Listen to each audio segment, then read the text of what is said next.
para mahimo ka nga Muslim, ay gitawa nato nga buluhaton. Una nga buluhaton kining gitawa nato nga shahada. So, kining shahada kining gitawa nato nga pag-testify ba.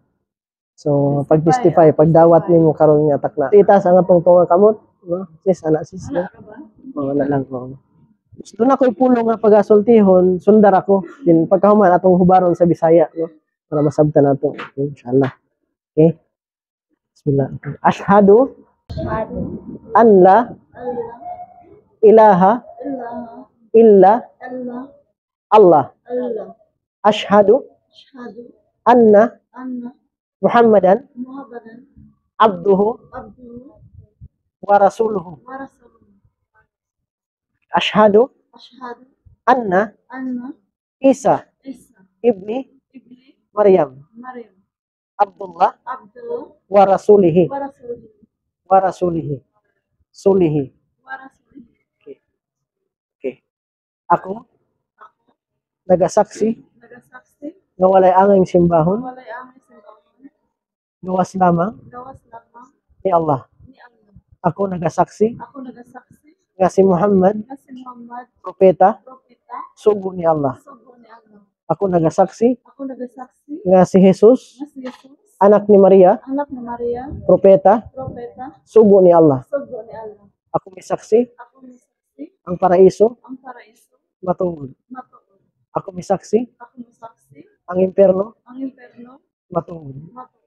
Gidawat nako nga ang Islam mao ako ang lihim karon. Okay. O gidawat nako nga si Allah mao lamang ang akong simbahon. Gituohan ako nga si Jesus propeta sulundon pero dili siya angay simbahon. Kundi ang iyahang gisimba nga angay simbahon nga si Allah. Okay, so welcome to Islam. Karon na Muslim na mo. So nalipay may kaayo nga gidawat niyo ang Islam unta nga giyahan kamo, ligonon kamo ni Allah. Kining mag-Muslim mo karon, sama mo karon sa nanagiya og usa ka tila nga puti. Wala kini siya mansang, wala kini siya hugaw. O wala man gi perpekto sa ato nga tawo, wamot kidantak na nga mahugawan gining sama sa usa ka tila. Sama mo sa usa ka bata nga maghimugso, nga wala pa siya kasipanan. So diri magsugod na inyong bagong kinabuhi sa Islam, makasalan man galing ta, masayban ta, kanon na lang kita mga ipasaylo sa Allah. Kay mao ni siya makapahuntang sa mga mansa o sa atong mga kasaypanan aron nga makabut nato ang iyahang kaluoy ug iyatang dawaton sa pikas sa kinabuhing dayon. So welcome to Islam. Ug inshallah kami labi nato mga sister naa sa inyo ha. Agakon mo sa karon sa mga bata nga nahimugso. Na sila mag-agak sa inyo ha aron nga mahimo mo nga makatindog mo, makabarog mo sa inyong kagalingon, ug inshallah mabutantak na nga kamo na gyud ang magpadayon sa inyo ang gitaw nato nga pag usa ka Muslim hangtod nga maabot ta sa tuwang kinabuhi nga dawat kuhaon ta sa Allah. Mao na atong karon nga iampo nga dili kita maabot sa kamatayon, gawas lamang nga kita isunod sa iyang kaubuton. So welcome to Islam, no?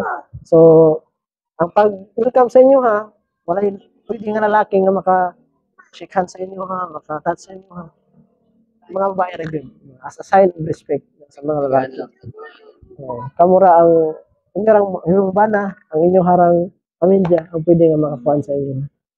So, inshallah. So, welcome to Islam. So, sis, welcome to sila, sister.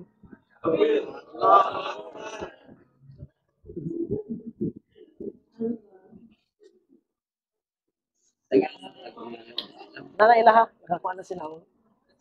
Sila pangalan. Allah.